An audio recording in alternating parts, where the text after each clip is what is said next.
Yo yo yo tout le monde, dans cette vidéo on va parler du coup de la mini rampe qu'on a cachée en France. J'ai failli dire où est-ce qu'elle était cachée. Chaque fois c'est dur de pas dire où est-ce qu'elle est, mais on vous dira pas parce que c'est le but de ce concept, c'est qu'on cache des mini rampes un peu partout en France. Il y a eu la première qui a été faite quelque part en forêt, et donc maintenant sur cette chaîne ici sur Haut à Rampe, on vous parle un peu des coulisses, des backstage, combien ça nous a coûté. Aujourd'hui c'est le sujet de cette vidéo. Demain ce sera peut-être comment construire tel ou tel module, des petites vidéos de skate, etc. Enfin voilà, on va vraiment vous divertir dans le monde du skate et des modules de skate pour vous parler un peu plus de l'entreprise Haut à Rampe aussi qu'on développe beaucoup parce que c'est grâce à vous qu'on peut en être là aujourd'hui. D'ailleurs, on va bientôt vous faire gagner un cadeau ici, donc ce sera sûrement un module de skate ou peut-être une planche de surf comme on peut en voir derrière, parce que ça fait longtemps qu'on n'a pas fait de concours et vous le savez, quand on en fait un vrai, un bien pour vous faire gagner quelque chose qui vous plaît vraiment. Donc pour rien louper et puis pour participer, il faudra être abonné à la chaîne YouTube et au compte Instagram. Donc n'hésitez pas à être abonné au compte Instagram Haut à Rampe et à vous abonner à cette chaîne YouTube. Comme ça vous êtes sûr que vous serez inscrit sur la liste, et dans les prochaines vidéos on vous parlera de ce qu'on va vous faire gagner. Alors je fais cette vidéo parce que c'est une question qu'on nous a énormément posée, surtout à Paul, parce que c'est Paul qui gère les réponses sur Instagram, sur notre compte Haut à Surf.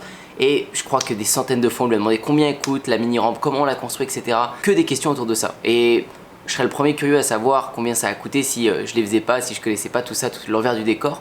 Donc je vais vous en parler ici. Mais ce qu'il faut comprendre, c'est que dans une mini rampe, c'est pas le coût qui va définir si elle est bien ou elle est pas bien. Vous pouvez mettre 10 000 € dans une mini rampe et au final elle va pas être terrible parce que vous savez pas la faire. C'est vraiment le savoir-faire, et c'est pas pour nous jeter des fleurs, mais nos premières mini rampes n'ont pas été un énorme succès, même si c'était pas complètement raté. La première mini rampe ici qu'on a fait dans notre skatepark, mais elle était pas parfaite, elle était trop raide. C'est pour ça que par la suite on est venu à la couper, elle donnait plutôt cette allure là, et là elle était un peu mieux, un peu plus skateable.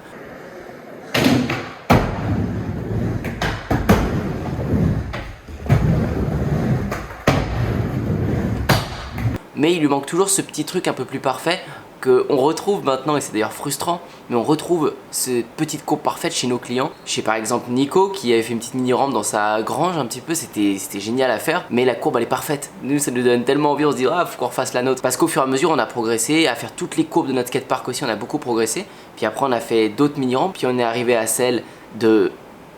J'allais encore dire le mot, on est arrivé à celle qu'on a fait dans la forêt, quelque part en France, et là elle est vraiment parfaite pour ceux qui l'ont skaté. Je pense que vous l'avez vu et c'est tous les retours qu'on a eu. Elle est simple, elle est facile à skater et on apprend plein de tricks. Parce que c'est une courbe qui est douce, pas trop raide, mais en même temps qui a de la vitesse, et on peut envoyer des figures. On peut faire des petits airs, des petits 180, elle est pas trop plate non plus. Quand on tape le coping ça décolle, quand on fait un rock ça fait bien le clac-clac, on n'est pas posé comme sur un plan incliné. Donc c'est toutes ces petites choses là où il faut ajuster, il faut trouver le bon compromis. Ça c'est dur, ça vaut bien plus cher ce savoir-faire que le coût des matériaux. Et c'est ça qu'il faut comprendre, c'est que c'est comme tout, c'est pas votre première mini rampe qui sera la meilleure, il faudra en faire plusieurs et répéter ça pour arriver à vous roder et savoir comment faire pour qu'elle soit parfaite. Mais peu importe, je vais vous parler du coup de la mini rampe qu'on a cachée en France dans cette forêt avec des dimensions qui correspondent à notre format long sur notre site. Vous avez les trois types de modèles, la petite, la standard et la longue. Celle-ci qu'on a cachée correspond à un format long. Elle fait quand même 5 mètres de large, donc c'est quand même assez grand. Et en fait ce qu'il va falloir déjà prendre en compte quand vous faites votre mini rampe et dans les coûts de votre mini rampe, c'est si elle est en extérieur ou en intérieur. Si c'est en intérieur, vous pouvez prendre du bois qui coûte un peu moins cher. Vous n'êtes pas obligé de prendre forcément des bois exotiques. Comme là on avait pris, c'était de l'Ukume, ça va être mieux pour l'extérieur. Tout comme le coping, c'est pas un coping classique, on est obligé de le prendre en galvanisé pour qu'il puisse résister, qu'il soit traité pour l'extérieur et qu'il rouille pas en fait. Parce que si vous prenez un coping, que vous le mettez dehors et qu'au final il finit tout rouillé, c'est une horreur. Il a fallu penser aussi aux parpaings, donc prendre des parpaings pour pas qu'elle touche le sol, déjà pour la mettre de niveau la mini rampe, pour pas qu'elle soit un peu plus penchée, parce que si votre mini rampe elle est un peu comme ça va être une horreur. Elle peut être très belle, mais quand vous allez dropper vous allez avoir trop de speed d'un côté et pas assez de l'autre.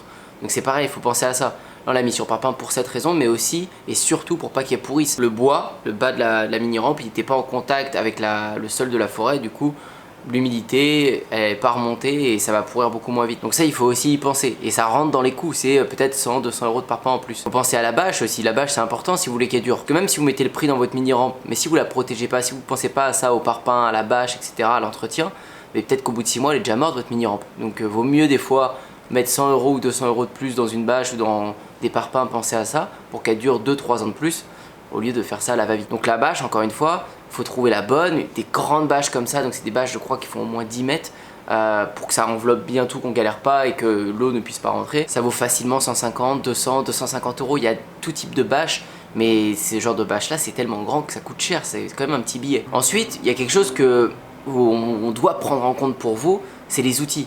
Nous, il y a deux choses, on est professionnel, c'est-à-dire qu'on a une société et on peut acheter en tant que société. Donc on a des tarifs préférentiels, des tarifs professionnels en fait, que vous n'allez pas avoir si vous êtes particulier. Vous ne pourrez pas avoir les mêmes prix que nous. De plus, on a plein d'outils.